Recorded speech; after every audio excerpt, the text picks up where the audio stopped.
Hi Gemini, welcome. And this is your reading. Be open-minded po, hindi po halos lahat makaka-resonate. Kaya piliin nyo na lamang and thank you nga po pala sa mga nag-subscribe at sa mga bumabalik. Welcome po tayo. Start na tayo. Give me the message for Gemini. Ano yung mensahe sa'yo?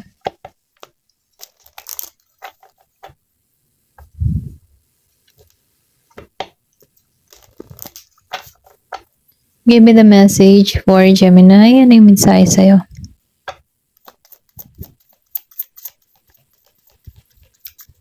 Oops. Meron ka ditong moral. Moral, be your own first priority. Okay? Then, meron ka dito na the star. Ayan. Wow, meron kang hiling na matutupad. Okay? Sinasabihan ka dito, no, na dito sa moral, meron ditong 25, then may 5 din. Then dito, clover. Wow.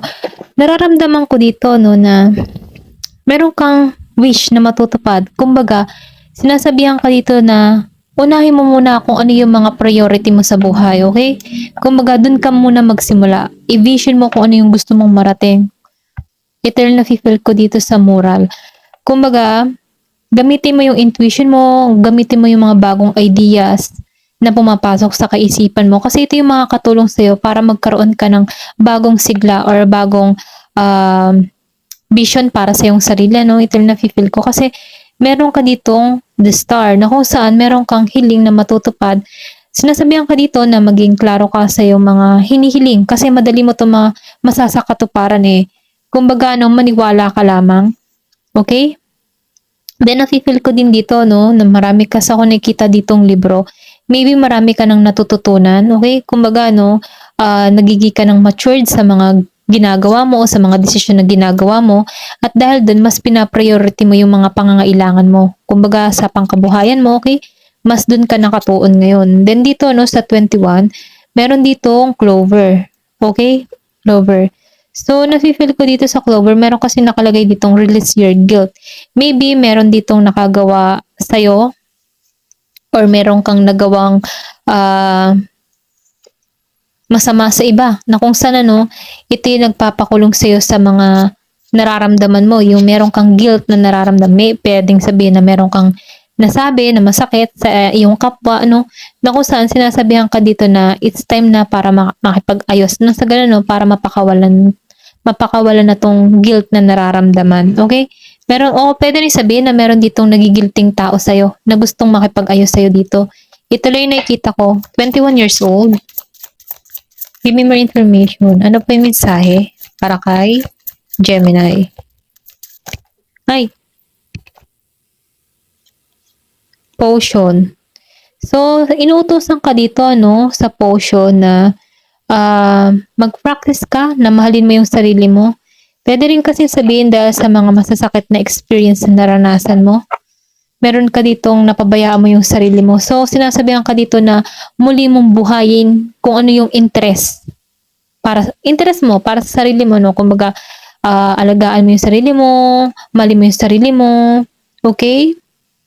Ito lang yung nakikita ko dahil once na minamahal mo yung sarili mo, makikita mo yung halaga mo at hindi mo hahayaan na saktan kang muli kasi meron dito gustong humingi ng tawad sa'yo. Okay?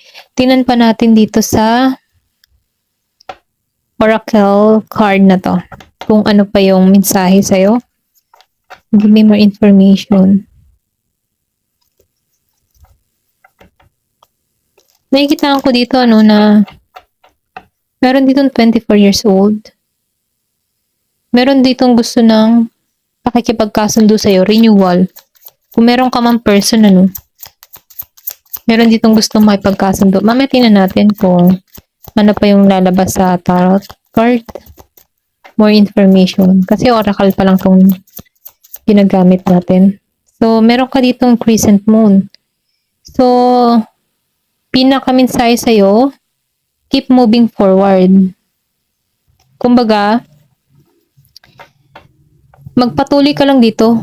Kung ano man yung goal mo, no? Kasi meron ka dito gustong gawin eh. Okay? So, sinasabihan ka dito, unahin mo yung priority mo, magdire-diretso ka lang kasi makakamit mo to. Okay? Kasi meron kang hiling na matutupad dito eh. Ito yung nararamdaman ko. Kaya, tuloy-tuloy lang, huwag kang susuko, laban lang, ganyan. Dark Moon, pause and rest. You deserve it.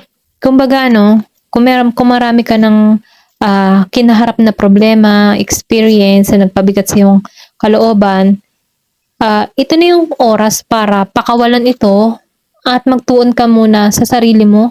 Magpahinga ka kasi lumabas ditong self-love eh. Mag-relax ka muna kasi deserve mo eh. Deserve mo ding mapanatag. Kung meron ka mga experience o merong gumugulo sa isip mo, meron kang guilt na nararamdaman, ito na yung panahon para i-release mo to, okay? Kung ano man yung naranasan mo tong mga nagdaang araw na nagigilty ka, o meron ditong tao nagigilty, hindi halos lahat, pakawalan mo na, okay? So, rest mo na muna yung mind mo, ganyan. Give me more information. Kasi nakikita ko dito na meron kang matutupad. May tagumpay kang marireceive dito. Give me more information. Ano pa yung mensahe? Ayan. Moonflower. Bloom even no one watch. Bloom even if no one is watching. So, sinasabihan ka dito, na kahit walang nanonood sa'yo or kahit wala kang inspirasyon, lumago ka. Okay? Kasi, self-love lumabas yung self-love. Lumago ka kahit wala kang inspirasyon na babae or lalaki, maging inspirasyon mo yung sarili mo. Kasi, may malaking benepisyo yun sa'yo eh. Kumbaga, tulungan mo yung sarili mo na lumago. Kasi meron ako nakikita dito na lotus flower ba to? Nafe-feel ko dito, nasa lotus flower, yung renewal mo eh. Meron ditong new start na parating sa'yo, okay? Kaya, habang hindi pa dumarating yung pupukaw sa attention mo, hayaan mong lumago ka, okay? Lumago ka. Kahit walang nanonood sa'yo, okay? Give me more information. Give me more information. Ano ba yung mensahe?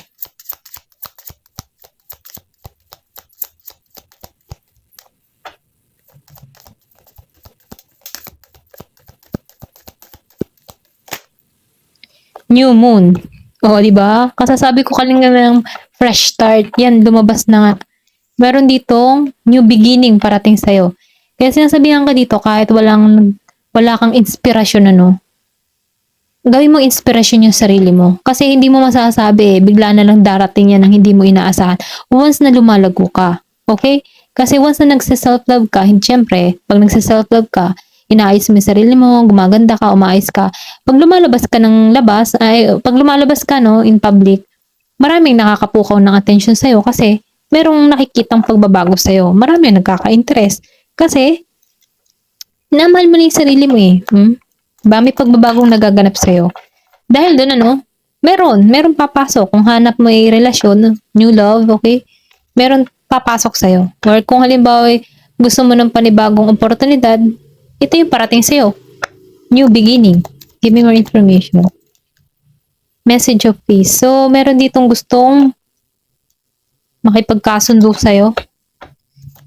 I think meron kang nakaaway, kaya meron ditong taong nagigilty. Nagigilty sa'yo. Okay? May pagka-guilty siyang nararamdaman. Give me more information. Meron taong nagigilty sa'yo. Gusto ng kapayapaan kasi lumabas ang clear quartz guide. So, nafe-feel ko dito, na mas sinusunod mo yung inner guidance mo, inner voice mo. Kasi nakikita ko dito yung gabay mo, andyan pa rin eh. Sinusubaybayan ka sa mga hakbang na ginagawa mo, okay? Meron dito, message of freedom. Meron magmimensahe sa'yo, okay? Meron ditong 38 years old, 35, 15, 21, 24, 25. Pwedeng sabihin itong 15, date of birth o date ng birth ng person mo. Communication, parating yung communication sa'yo, okay? Meron ditong makikipag-usap sa'yo. Ito lang yung nakikita ko. Meron ditong gustong makipag-usap sa'yo. Tingnan natin kung sino naman tong gustong makipag-usap sa'yo. Kasi, gusto nitong humingi ng tawad. I think, Kung namumblema ka sa love, tingnan natin kung sino tong gustong makipag-usap sa'yo. Okay? Give me the message. Sino tong tao na gustong makipag-usap kay Gemini?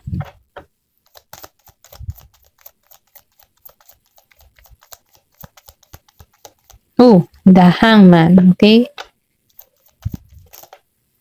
Sino to? Sword. Meron ka dito Aquarius and Libra. Meron ding Gemini. Gemini, Aquarius and Libra. The Star Reverse. Kaya pala gusto nito makipag-usap sa'yo eh. The Fool. Meron ditong makakaramdam siya ng ng hindi mapanatag. Okay? The Empress. Ano kasi Empress energy? Taurus. Meron ka rin Taurus na person. Okay. Ito yung nakikita ko dito. Merong 4, 12, and 3. Pwedeng birth date mo to o birth date ng person mo kasi meron ditong gusto makipag-usap sa'yo, makipag-ayos. Merong guilt na nararamdaman. Dahil nakikita nito yung malaking pagbabagong ginagawa mo kasi mas pina-priority mo na dito yung sarili mo dahil nandito ka sa The Empress energy na kung sana marami kang creativity na ginagawa, may paglago kang ginagawa, minamahal mo na yung sarili mo at nagiging kang malago, masagana. Okay? I mean sa masagana, hindi porket pera masagana. Nagiging kang masagana para sa iyong sarili dahil nino-nurture mo yung sarili mo. Ito na nakikita ko dito sa The Empress, okay? Pero ganun pa man meron ditong tao na gusto kang bumalik muli sa buhay niya kasi nadidistract siya. Dito sa The Fool, meron siyang distraction na nararamdaman. Then nakikita ko rin dito na meron tong insecurity na nararamdaman sa'yo kasi andito ka sa The Empress energy. Malaking pagbabago ang nagaganap sa'yo. Samantalang yung person mo dito ay hindi, okay? Gemini, Aquarius, and Libra, and Taurus. Kung meron kang person na ganun. Then, nafe-feel ko din dito, itong tao nito, gusto nito yung healing sa connection ninyo, okay? Hindi to makatulog, nababagabag siya. Then, nafe-feel ko dito, gusto niya na tong pakawalan tong nararamdaman niya. Kaya, lumabas tong message of peace. Gusto niya makipagkasundo. So, nakikita ko dito, gusto nito magkaroon ng kalayaan na magmensahe sa'yo. Pwede rin sabihin na may blockage kang ginawa dito. Ibinalak mo tong tao na to, na kung saan, kaya gusto niya maging malaya dito sa komunikasyon. Pwedeng sabihin, puntahan ka ng tao nito kasi may blockage dito eh. Ito nakikita ko dahil papasok ang komunikasyon. Ito nakikita ko dahil gusto nito ng new start sa inyong dalawa, new beginning. Pero ganun pa man, sa iyo pa rin ang desisyon. Pero ganun ba na-feel ko dito, I think binalak mo nga to kasi alam mo yung tipo na nag-i-evolve ka. Pwedeng sabihin yung social media mo dito naka-private. Nag-i-evolve ka dito na hindi mo kahit walang nanonood sa'yo, lumalago ka, umaayos ka, gumaganda ka, pumupugi ka.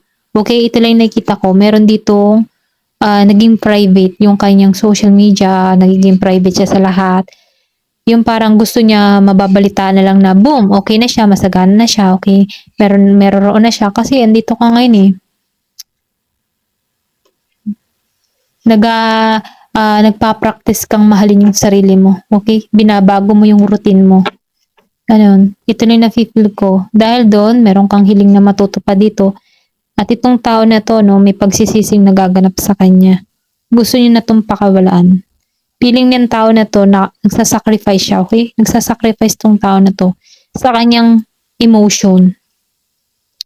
Nakakaramdam din to ng nawawala ng pag-asa sa connection na to. Kasi ang layo mo na eh. Okay? Ito na yung nakikita ko, more on love reading. Yung person mo, hindi makatulog. Ayan. Gusto niyang ayusin yung connection. Gusto kanyang kausapin. Gusto kanyang bumalik muli sa buhay niya kasi may distract siyang nararamdaman. May pagluha. Ayan. Ito na yung nakikita ko. Samantalang ikaw, wapakels. Mapapakals ka dito. Then nakikita ko dito sa The Empress. Masaya ka kung anong meron ka. Nagiging kang masagana. Kung may anak kayo neto, inaalagaan mo yung sarili mo at ang anak mo, doon ka lang nakatuon. Panatag ka. Free ka. Okay? Ito na yung nakikita ko po. And meron kang wish na matutupad. Ayan. Kung ano man yung hinihiling mo, Kung ano man yung pina-priority mo, kung ano man yung balak mo, keep moving forward daw. You got this. Makukuha mo yan, makakamit mo kasi ginagabayan ka eh. Okay? Then, ayun lamang po. Thank you for watching and love and peace.